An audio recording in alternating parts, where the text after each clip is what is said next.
On your Thursday episode of Locked On Raptors, one team is a presumed contender, the other in a self-proclaimed rebuild. Their combined records are 5-24. Who would you rather be over the next 5 years, Raptors or Sixers? We'll get into that with Trill Bro Dude from Ball coming up on today's show. Thanks for hanging.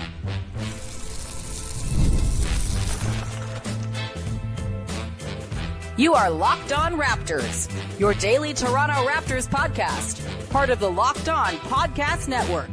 Your team every day.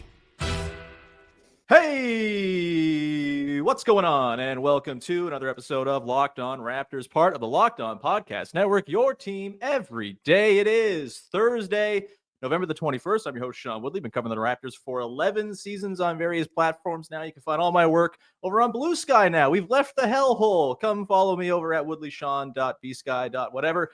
You can join the list or follow the show on Instagram, that is, at Locked On Raptors. You can also join us in the Locked On Raptors Discord server. Link in the description of the podcast. Come hang out with the sickos and freaks just like you who love the podcast and want to not do work during the day and instead talk about the Jakob Poeltl trade for the 1,000th time. Of course, you can also subscribe to the Locked On Raptors newsletter daily. Original writing from me. It's free. The link is in the description of the podcast. Katie Heindel's in there 4 days a week. Michael Shearer from Basketball Poetry's in there once a week. Josh Lloyd Fantasy Tips. It's all there. And again, it's 100% free. So go and support the newsletter. Much appreciated when you do that. Today's show is brought to you by our friends at Game Time. Down the Game Time app, create an account, use the code LOCKEDONNBA for $20 off your first purchase. And we're getting rolling here on a show that I feel like is quite topical and timely, as we are joined by Trill Bro Dude of Ball, a mostly Sixers podcast, who of course covers the league beautifully on that podcast as well, to talk about the Raptors and the Sixers. Basement dwellers in the Eastern Conference. One was expected to be here, the other not so much. I have a loaded question for you, Trill. Thanks for being here. How are you? Oh my God. I almost fell out of my seat when you said our combined records on the intro, to be honest with you. I could never have imagined, if you had told me Jared McCain would be the clear front runner for Rookie of the Year, he would score the most points in his first 4 starts by any player, or 5 starts by any player since the merger. I would say the Sixers have a super team. And now we're here talking about, your rebuilding / tanking Raptors versus my quote unquote contending Philadelphia 76ers. And I mean, I said to you before the podcast, it's not a great time to be a Sixers fan. There's not a lot of great times to be a Sixers fan, to be completely clear, but at least we got to the playoffs and won a series. And now it feels like it's gone completely in the opposite direction. I can't imagine a year starting worse than it has. They haven't won a game in regulation.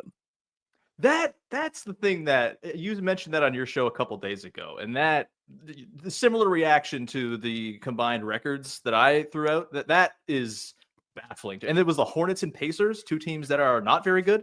No. Yeah. So and by the way, the Pacers game that they won, Tyrese Halliburton missed 2 free throws in a row when he could have sent it to double overtime, and they could have easily lost that game too. So we're staring down the barrel of the Sixers potentially winning 1 game over the course of, the first month of the regular season. So however bad you think it is, it's actually worse. Yeah.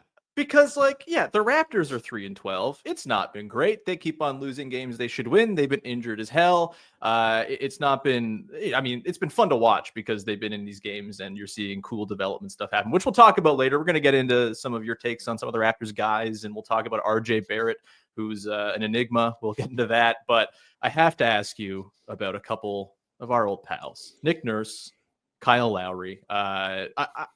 I check out your show. Sometimes I listen while you're watching the games. I've heard your thoughts on Nick Nurse. Bring him to the world. Bring him to the Raptors fans. How are you feeling about the Nick Nurse experience? A guy who comes in with a lot of brain genius energy, and sometimes it really works. And then when it's not working, it's really, really, really bad. Kyle Lowry, obviously you mentioned he's just kind of old and maybe over it and maybe should just be coaching instead. What's up with our old pals? How are they making you feel? And yeah, go off, King. So the Nick Nurse thing, I said it yesterday. We basically ran the Raptors experience just without the championship. Like, came in, great first year. We got a great half a season when Joel was healthy. I think one of the things that was underrated about last year is that everyone goes, well, they have Joel Embiid. Of course they're going to have, a top offense and a top team. Mhm. I think people underestimate how much Nurse and his staff coming in really unlock Joel offensively, because prior to last season, the team was always good with Joel offensively. It wasn't dominant with Joel offensively. It was always, if Harden was on the court with him, sure, they were dominant. If you want to go back a few years, if they had a Ben Simmons or a Jimmy Butler or someone else that could help carry the load, they were. But last year was the first time where it was just the Joel Embiid centric offense being a dominant top offense when he was on the court, especially with Tyrese Maxey.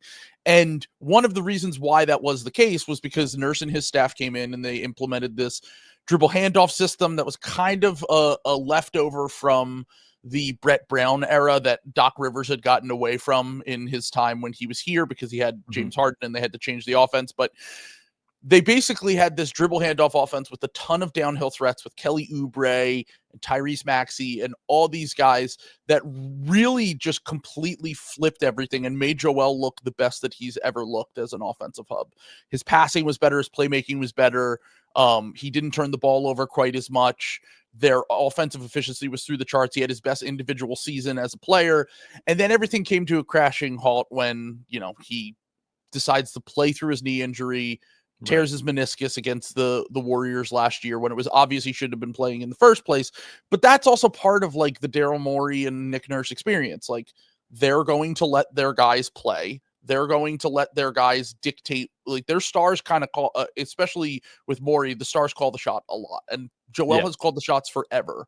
And since then, I think that things have gone completely backwards, and it's been the opposite of what people expected from Nurse.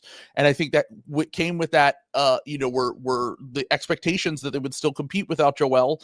And now we're going on, 9 months of them essentially trying to have to function without $80 to $90 million worth of salary. Because if you consider the Tobias Harris albatross last year, the Paul George contract this year, and then Joel just always being out of the lineup, they just don't really have a lot of guys that are available that can play. And part of that is roster, and part of that is just what I think a lot of Raptors fans complained about at the end of the Nurse tenure, which was there's really not any sort of plan on offense. It's kind of, everyone just, runs the shot clock down. They might attack a mismatch, a ton of ISO ball. They don't run a ton of actions. And this seemingly is the downside of the Nick Nurse experience, where once, you don't have that superstar level talent, or maybe some of your star talent, declines and wanes over the course of his tenure, you start to see all the creativity and juice that he brought to the table originally go by the wayside. Sure. And that has been the most frustrating part of all of this, is that I was originally a supporter of the hire. I remember joking when they hired him, I think we need to push in the chips immediately. I think the gap year is a bad idea, because I think that what the Nurse experience in Toronto showed you is that the first 2 years are going to go great, and then everyone's going to not want to be around him at all anymore. And we're seeing that already. Like, it's like Joel's kind of taking shots at him in the media with his latest comments, and Nurse is seemingly maybe the one who leaked that story to the media the other day based on some clues that Raptors Twitter has put together with his if you missed the tweet, he basically the elephant. We talked about this yesterday. Yeah. The elephant in the room. Like, so once again, the Nurse experience is basically on the speed run of what he did with the Raptors, but in 2 seasons instead of 5 seasons, and no championship, and just really the first 40 games of success. So I would say a mixed bag, certainly leaning towards the bad so far. Has he took up with any local Philly bands to play shows? Has he? Mount Joy. I've joked on the podcast that I think he's trying to get fired Monty Williams style so he can go on tour with Dead and Company. You know, I'm a huge Deadhead and I know he likes the Dead too. So I said he probably was at Summer League and saw their show at the Sphere and said, listen, you know, RIP Phil Lesh, but like they need more talent in the band. So maybe I can go tour with Bob Weir and John Mayer and I can get paid by the Sixers while I'm doing it. Sounds pretty great to me. Yeah. We're going to put a pin in that. We're going to come back on the other side here, Trill, and we're going to get into the question I brought you here to ask. Who would you rather be for the next 5 years? The Sixers, who have all the star talent in the world and are maybe flailing with it, or the Raptors, who still need some dudes? We'll get to that coming up in just 1 second. Today's show is brought to you by our friends over at Game Time, the best place to go buy tickets for the sporting events, concerts, theaters. Theater shows, whatever you want to go to. Maybe you want to go see Nick Nurse with Dead and Company. You can buy tickets for that over at Game Time. And Game Time Picks will help you filter out the fluff to show you only incredible deals on great seats. You don't have to waste time searching through thousands of tickets. It's a great app. I use it all the time. I have been outside an arena. I did this in Seattle for a Storm game last summer. Was standing at the door, pulled up the Game Time app, bought tickets for like $6, went and sat in the bottom bowl. It was great. As you get closer to game time, the prices are going to go down. You can do it for the Raptors-Wolves game tonight. Go check it out. Scottie Barnes on his way back, baby. You want to see Scottie back in action? You can go and get your tickets at Game Time. They have seat views. They have all-in pricing. All you got to do is toggle that feature on. You know exactly what you're going to pay. No surprise fees at the end. And they have the lowest price guarantee. Take the guesswork out of buying tickets with Game Time Picks. Download the Game Time app. Create an account. Use the code LOCKEDONNBA for $20 off your first purchase. Terms apply. Again, create an account. Redeem the code LOCKEDONNBA for $20 off. Download Game Time today. What time is it? It's game time. Back at it here with Trill Bro Dude from the wonderful You Know Ball podcast, talking Raptors and Sixers, friends at the bottom of the Eastern Conference. Maybe not for long, or maybe for the entire season. We'll see. Maybe the Raptors with Scottie Barnes leave the Sixers in their dust. Trill, the next 5 years, let's kind of go big picture with these two teams. I know from listening to your show, you've had let's say some skepticism about the Raptors, but maybe some belief in Scottie Barnes as a guy. The Quickley and Barrett things, I think kind of mixed reviews from you and Sam over there. The Sixers, of course, have Tyrese Maxey. He's excellent. They just drafted Jared McCain. He looks awesome. You have Joel Embiid under contract. Is that good? Who knows? And then Paul George, obviously, on the new big fat max he signed as well. Who would you rather be? Obviously, you're living in it right now with the Sixers. Maybe you're going to kind of have be tilted one way or another with this one. But over the next 5 seasons, would you rather be a Toronto Raptors fan or a Philadelphia 76ers fan, just based on the quality of team you expect to be put out there during that time? Well, the Sixers, I don't know if you caught this, but the Sixers are doing the 2 timelines thing that the Warriors did, except without any of the championships won. So I think it's going to work beautifully over the next few years. Honestly, I always come back to one of 2 things when people ask this question. One, do you believe the team has superstar talent? And 2, do they have a pathway to acquiring superstar talent? Right. And right now, I mean, like you said, like I think Scottie's great. I mean, I think that people do, and the Raptors fans certainly don't underrate Scottie Barnes, but I think outside honest, didn't you know? Yes, outside of Raptors fan circles, he might have become a little bit underrated just because the team has been, I would say, sort of irrelevant over the last year comparatively. And no one's been watching the Raptors. Yeah, I can't blame them. Yeah, I was going to say compared to the heydays of the championship year and post that, but the thing that I look at is this upcoming draft is loaded, right? And the Sixers have a top 6 protected pick that is owned by the Thunder. Right. Even if they don't turn this thing around, at what point do you pull the plug on this season? Because I don't really, to be clear, I don't really think they're going to have a hard time doing that. Like, I think that, like, Paul George just got injured again. If Paul George is out for a month, if Paul George is out for 2 months, the team is, like, even with how poorly he was playing, the team just really does not have any sort of functional scalability in terms of scaling up. And I think that right now the Sixers have a pathway to, not many teams can say this, that they have a pathway to a team with a former MVP, even if he is declining, along with an all-star at 24 years old in Tyrese Maxey, who's had a rough start to the season, but I assume he will figure that out at some point. And then Jared McCain, like I said, who is every day I turn around that it's like, oh, he's averaging the most points since Michael Jordan as a rookie, like for 36. And it's like, what? Like, it breaks my brain. Like, I like the McCain pick, don't get me wrong. Like on draft night, I was like, this is good.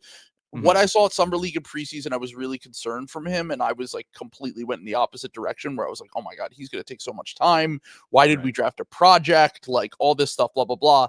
And now it's looking like every time a new stat pops up, I think that people haven't really adjusted to the fact that I think that he could be like legitimately the best player from this past draft, even though this draft is obviously kind of weak.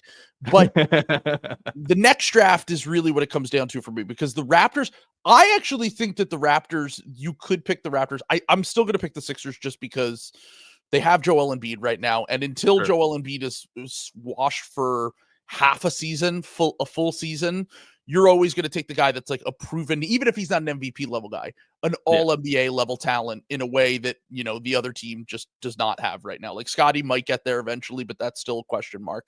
And then on top of that, you have, Maxey, McCain, that backcourt. And then are the Sixers more willing to lean into the tank and potentially get a top 5 pick in this next draft and really set themselves up to have, a young core around their aging stars in a way that, look, they might not win a championship, but they're going to be competitive. They're going to make it to the playoffs. They're going to, win a series potentially. But I also think that there's a chance that they just decide they figure it out and they end up giving, the 13th pick to the Thunder, and this year is lost for no apparent reason. So it really comes down to which team is more willing to go into the tank, because I know the Raptors have been really resistant to that in the past, but I think that they have set themselves up nicely here with this team to be quote unquote competitive and also still be bad. like fun bad. Yeah. That's exactly how I would describe it. And this is the thing that Sam always talks about on the podcast. Like, you don't have to be process Sixers level bad, or like the Thunder a few years ago where they were, just throwing out like non-NBA players. Like, the league is so talented now that you can have legit rotation players and still lose 50, 60 games and get a top pick. And that's what I like about the Raptors now that I didn't like about them for that little purgatory stage they were in, where it was like, make a decision, like choose that you're going to develop young guys and you're going to go for top picks, or choose that you're going to push in the chips and go with this Fred VanVleet, Siakam, Scottie, whoever core. And I think that they were kind of forced into making a decision, but at least there is some sort of hope with, some of the young guys that they have on the team now and the draft picks that are, could potentially be coming down the line here. Yeah, I'm in the Sam school of thought on, like, you don't need to just like throw away all semblance of functional basketball in the interest of picks, especially in like a flattened lottery world. Like, you can do a whole lot of harm by just like not playing real basketball and, having the pick fall from 1 to 5 Piston style, and you kind of feel disappointed at the end of all of it. And I think they are the kind of fun bad that is perfect. They are 3-12. The injuries have certainly helped them get there. I don't think they've played like a 3-win team so far. Like, I think they certainly have left a couple wins on the table because they're young and bad. And that's what happens when you're in close games against good teams. I am fascinated to see like what happens. Scottie could be back tonight.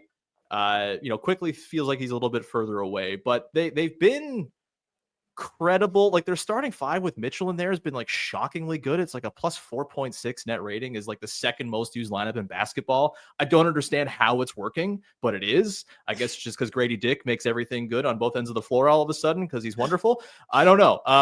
But I am really curious to see what happens if Scottie comes back, Quickley eventually joins the team, and there's this couple months here where they actually have their team together, with Ochai Agbaji becoming a rotation player all of a sudden, with Jonathan Mobo being a functional rookie who plays really good defense, with Davion Mitchell more of a sort of suited to his skills role as like a 9th man. Like, I think there might be, in an Eastern Conference that stinks out loud, the room for this team to go on a bit of a run that might work against their sort of lottery ball total.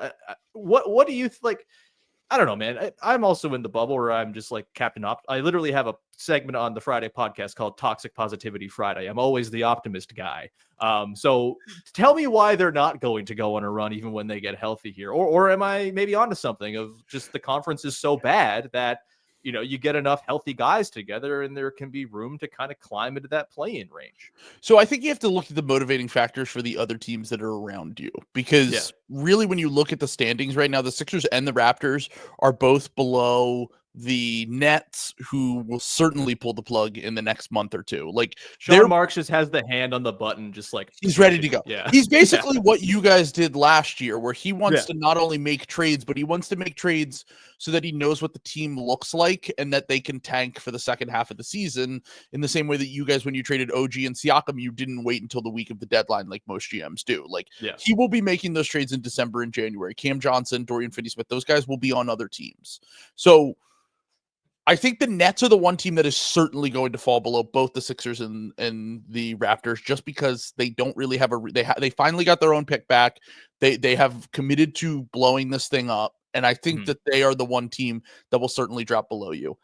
After that, like the Pistons want to compete, and they've been kind of scrappy this year. Sure.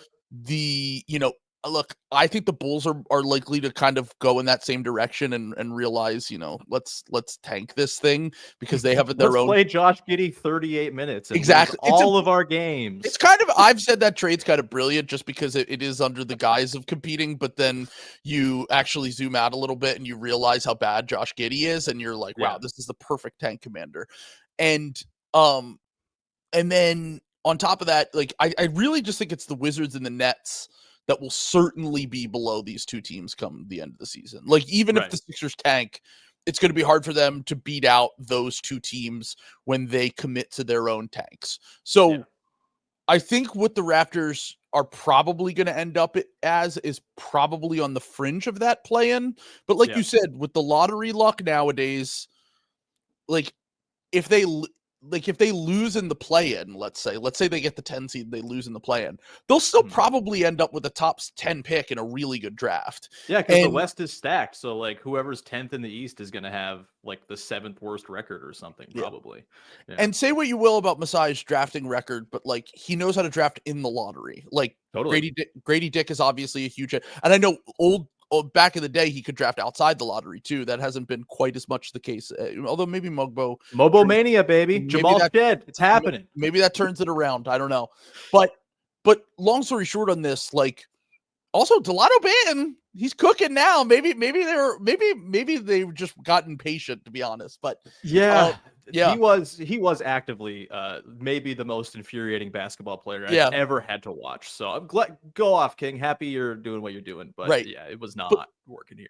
I was going to say the drafting record is still good, I would say, for the front office. It's really Flynn that's like the one big whiff, really. Like it's way too early to tell. He's a rookie, but I did not like the Jacoby Walter pick at all. Yeah, I didn't understand it, but if you get those guys in the second round, you can live with, in a weird draft, taking a swing on an athletic guy who can shoot, and we'll see if it works out. But shooting plus Scottie Barnes, always a pretty good combo. So I get what they were thinking. Exactly. And a year after taking Grady Dick, and now Grady is fully come into his own as a scorer. I liked him a lot pre-draft.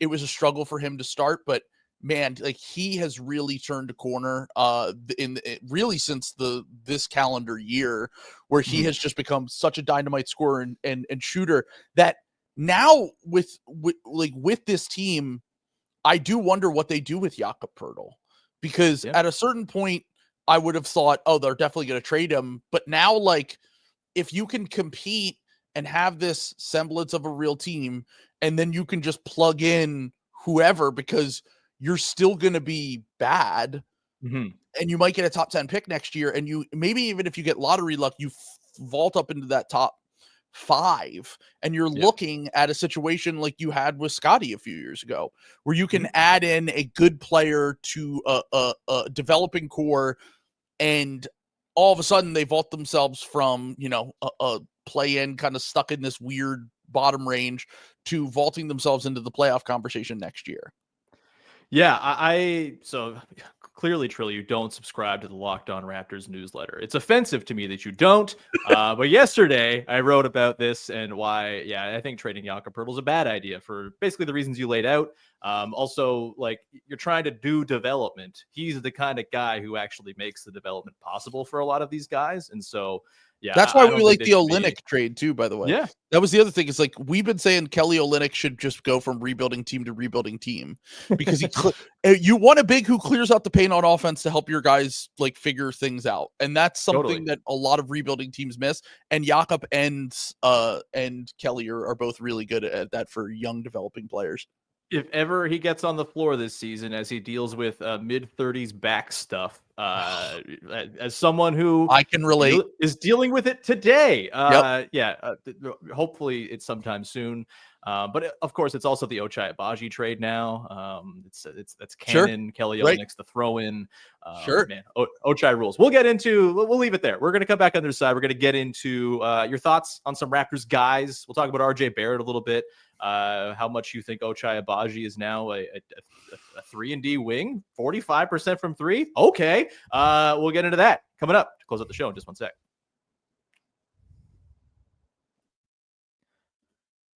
Today's show is brought to you by a new sponsor, Chime. We've all hit a point where we realized it was time to make some serious money moves. You can take control of your finances by using Chime, a Chime checking account with features like no maintenance fees, fee-free overdraft to $200, or getting paid up to 2 days early with direct deposit. Learn more at chime.com/NBA. Here's how it works. You set up a direct deposit in your Chime account. After a qualifying direct deposit of $200, Chime will notify you to enroll in Spot Me. With an activated debit card, Chime will spot you up to $200 when you exceed your balance. Your next direct deposit is applied to your negative balance. Chime never charges fees or interest for using Spot Me. Make all your finances a little greener by working towards your financial goals with Chime. Open your account in 2 minutes at chime.com/NBA. That's chime.com/NBA. Chime feels like progress. Banking services and debit card provided by the Bank Corp NA or Stride Bank NA. Members, FDIC. Spot Me eligibility requirements and overdraft limits apply. Boosts are available to eligible Chime members enrolled in Spot Me and are subject to monthly limits. Terms and conditions apply. Go to chime.com/disclosures for details. All right, wrapping things up here with Trill Bro Dude from Ball. Going a little long, but that's okay because we love talking to Trill. So, Trill, Raptors guys. I want to get a guy that you are higher on than maybe consensus, a guy you're maybe lower on than consensus, and then we can talk about RJ Barrett, who I know is baffling you and all kinds of people watching the NBA this season. Me as well.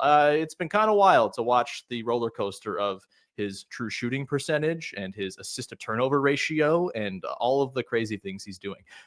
Who's a guy you like, first of all? Like a guy who maybe you're a little bit higher on. It can be the chalk answer of Scottie Barnes if you want, but just someone on the Raptors who you go and say, that's a dude who I'm a little bit higher on than consensus might be. I guess historically it would probably be Immanuel Quickley, which is funny because since the trade, you just said the Kelly Olynyk thing where it's like, oh, well, Kelly Olynyk was the original part of it, but Ochai Agbaji is now the reason why. That's kind of when I looked at that trade last year, I was like, they're trading for Immanuel Quickley. RJ Barrett is the salary that makes this work.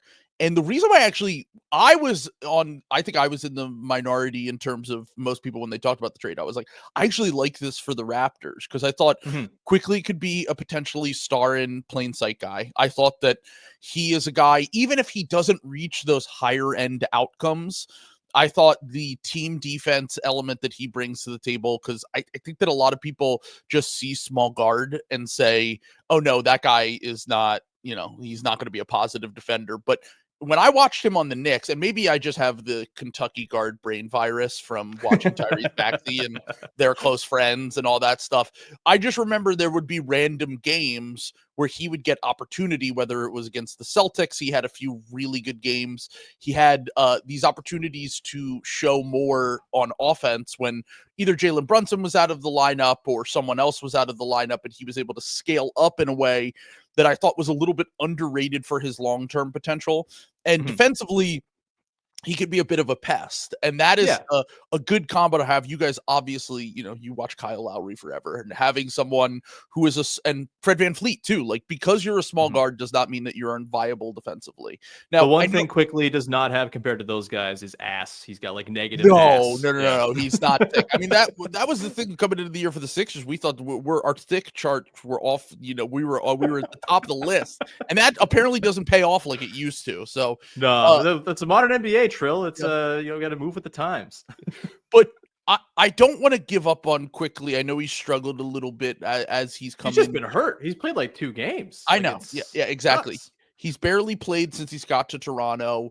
He's been not quite as efficient and effective as I expected him to be in this scaled up role. But now that, like you said, the team is starting to look more normal and you're finding these more hidden gems, whether it's through the draft or through trade, I think that Quickly is a guy who's really going to benefit from that when he comes back. And I think Mhm. he's just like a really smart player. Like, I think that he knows how to play on the ball, off the ball, on both sides of the court.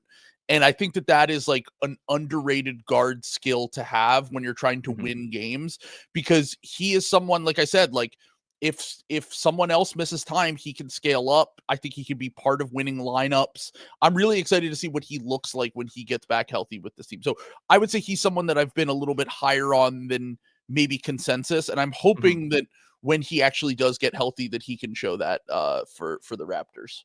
Yeah, I am a noted Quickly believer. I was pounding the table for them to trade for him like the second Fred VanVleet left, and I was very vindicated when it happened.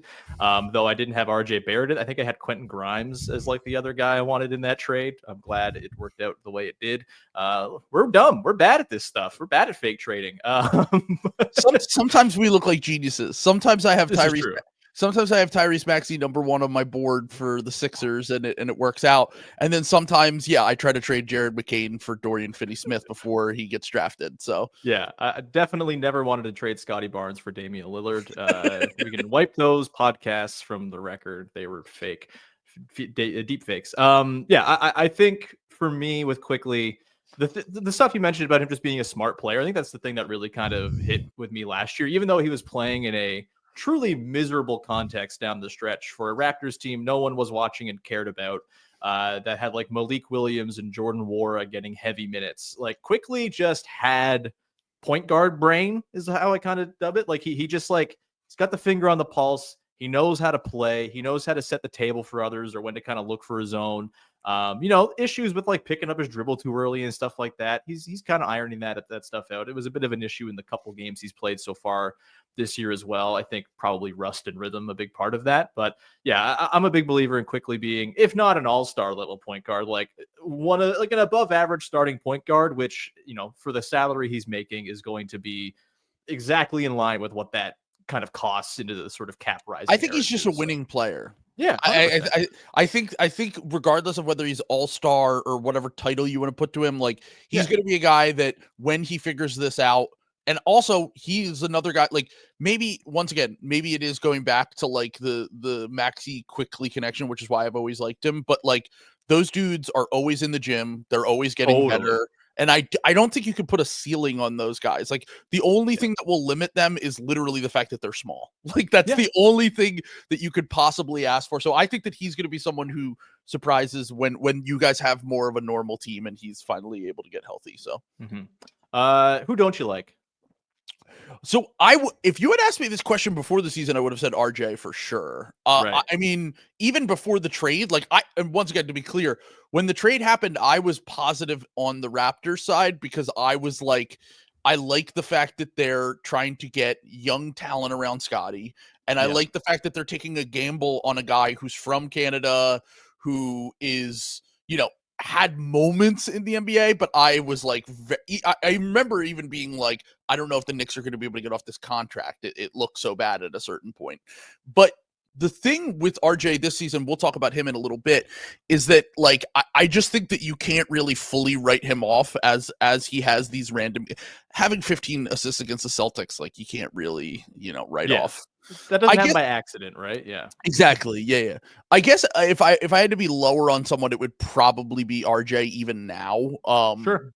in general. So if you do want to transition that to talk about him, because and once again, if you had asked me this question maybe a few months ago, there might have been other guys on the team, like honestly, even Grady Dick. Like Grady Dick has been such a revelation this year and started last year, but I remember liking him pre-draft, and then the early outcomes from him were so rough that I was like, oh man, it's going to take him some time, but he's figured it out too. So let's do the RJ thing then. I want to do it this way.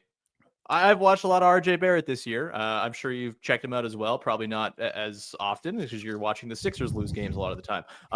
And so, do you have any questions for me about RJ Barrett to sort of understand him more? I know he's been a bit of a confounding figure on your end.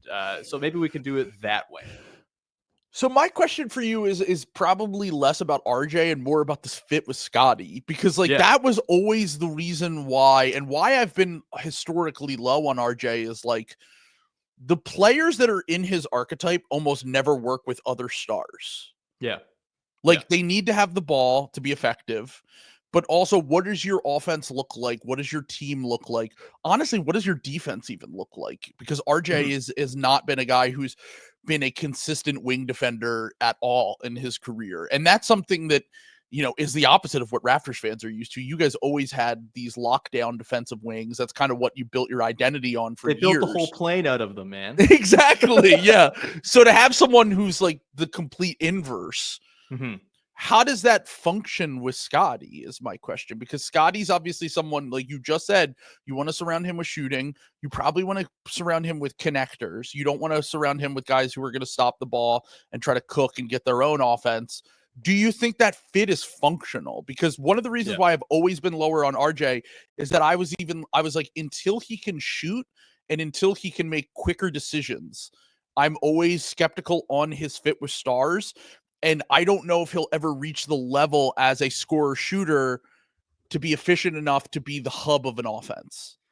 Yeah, it's been really weird with RJ because we've seen basically two versions of him. And I wrote about this earlier in the week for the newsletter too. But so basically last year after the trade, they trimmed all the fat from his game. There was like very little on-ball creation. He ran like no pick and rolls. He was basically standing in the corner, ripping around curls and catching at the nail and barreling to the rim and scoring. That was basically like the whole package for him on offense. It was, it was transition he was incredible in. He was knocking down wide open catch and shoots that defenses were fine to give him, but he was hitting them. And so it worked. It was functional. And this season too, he's at 38% on catch and shoots. He'll take that all day.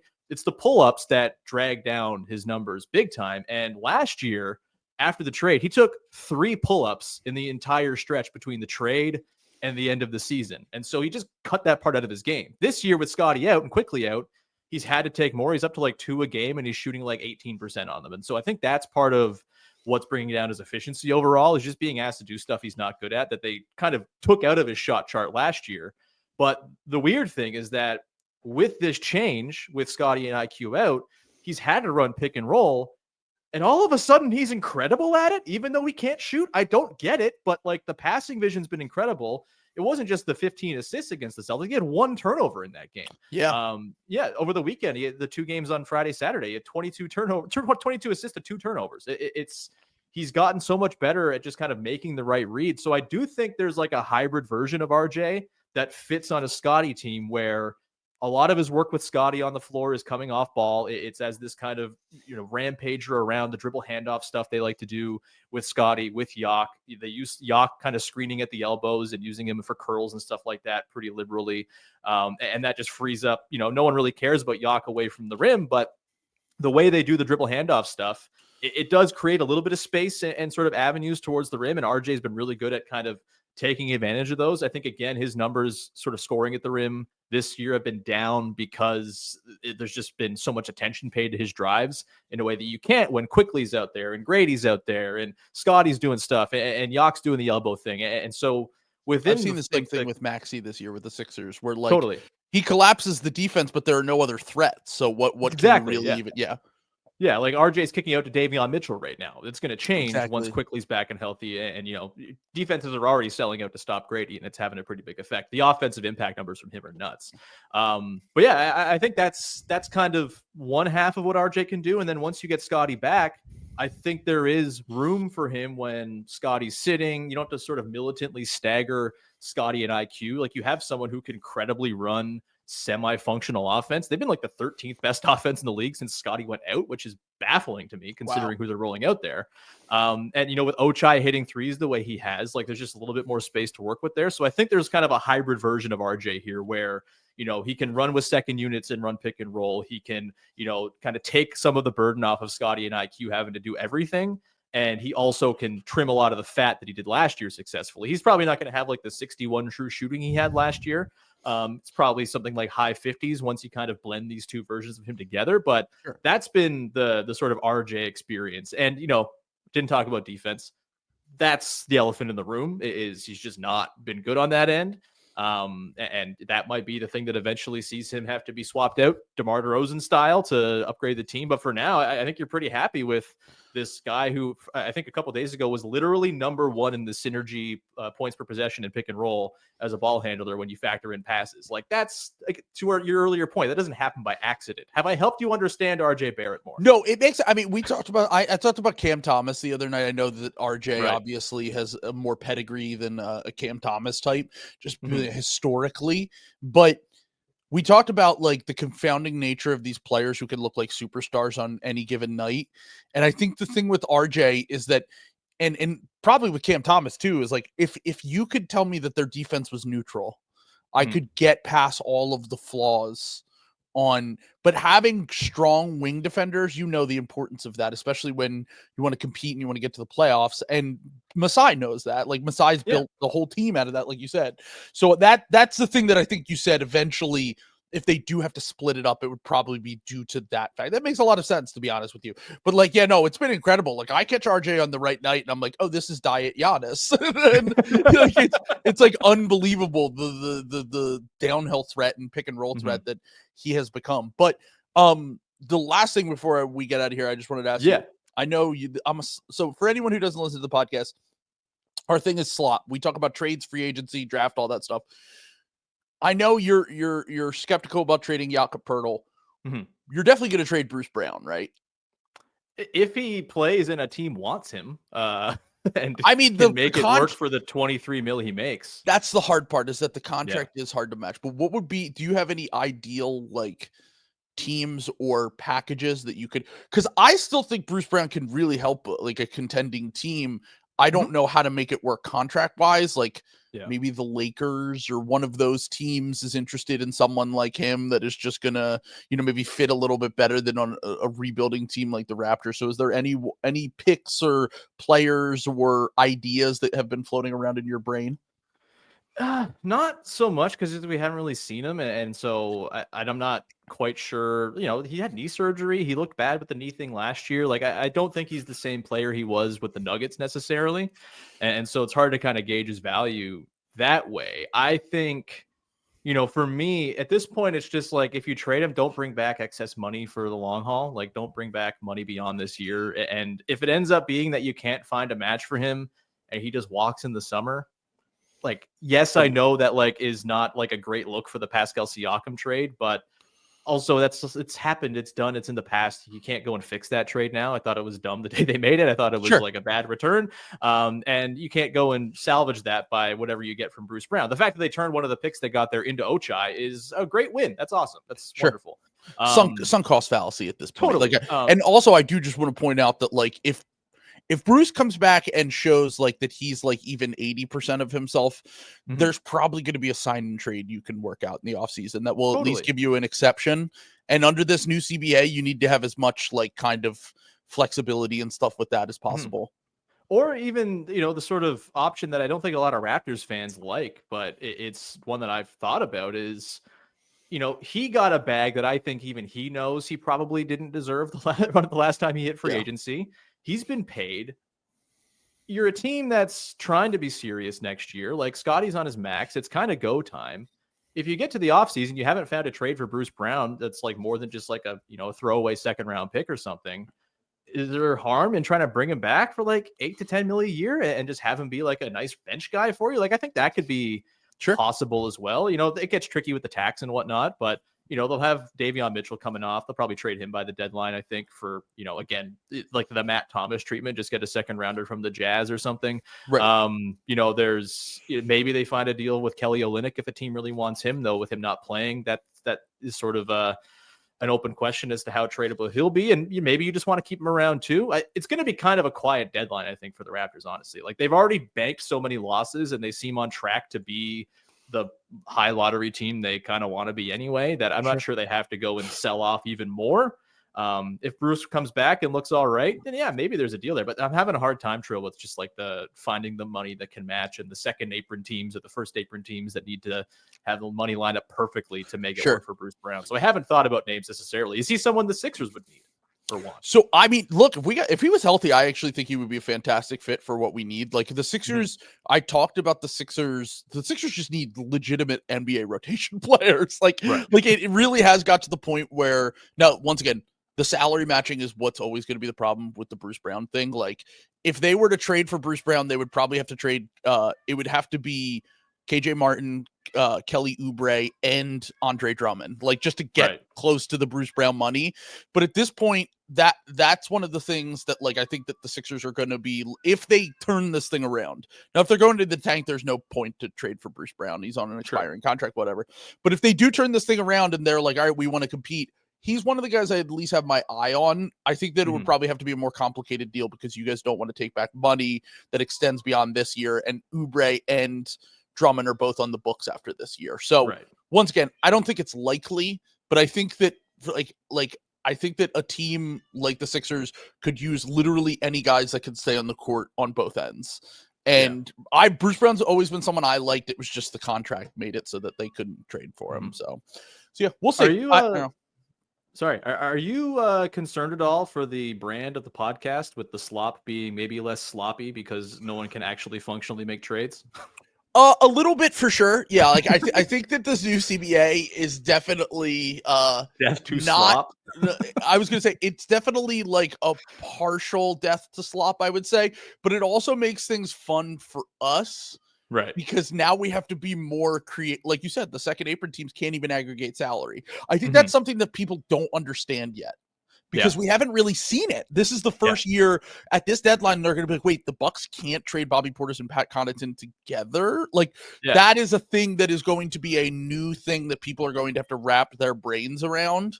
That will definitely hurt, but it's also going to make the fringe trades even more fun. Like we're going to get some really funny trades, I think. Like you just said, like Davion Mitchell for a second round pick. Like we'll get like fringe player for fringe player swaps way more often. Yeah. Just because teams have no flexibility, but they have to do something. Like they have to trade their seventh man for another seventh man to see if they can make it work. So once again, it's not great. Don't get me wrong, but that's part of it. Is like everything's always changing, and we'll see with this new CBA if we can figure out some true sicko stuff. I'm firmly of the belief that you guys will, because you are the slop kings, of course.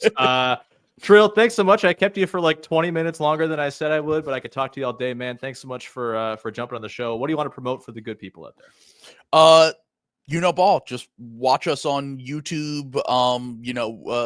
We it's branded as a Sixers podcast. We're rebranding. We only talk about the Sixers probably about this season. We've talked about them more because they're obviously in the headlines, but we're probably 25% Sixers, 75% rest of the NBA. So check us out anywhere you can find us. Also follow us on Playback if you want to watch games with us. That's always a lot of fun. So thank you for having me. I really appreciate it. And hopefully next time we talk, both of the teams are doing a little bit better. Combined record of 10-48. Let's go. I can't wait. This was great, man. Everyone, Ball is awesome. If you, like me, are feeling the gap in good national NBA podcasts, of course we have Locked in NBA, which is great. But beyond that, Zach Lowe's gone. A lot of the other ones don't talk about good things and are repetitive and suck. You should check out Ball. It's great. It does a great job filling the void in national NBA podcasts while also being real damn fun. We'll leave it there. Thank you for rocking with the show, for subscribing, following, rating, reviewing. Go to the newsletter, link in the description. Subscribe, please. It's free. Get it right to your inbox every day. There's no downside to it. You can also go to the Discord, link in the description. Come hang out in there with the sickos. And we will talk to you again on Friday, talking Raptors, Wolves, and hopefully the return of Scottie Barnes. Thanks for hanging. Bye-bye. Ooh, bank.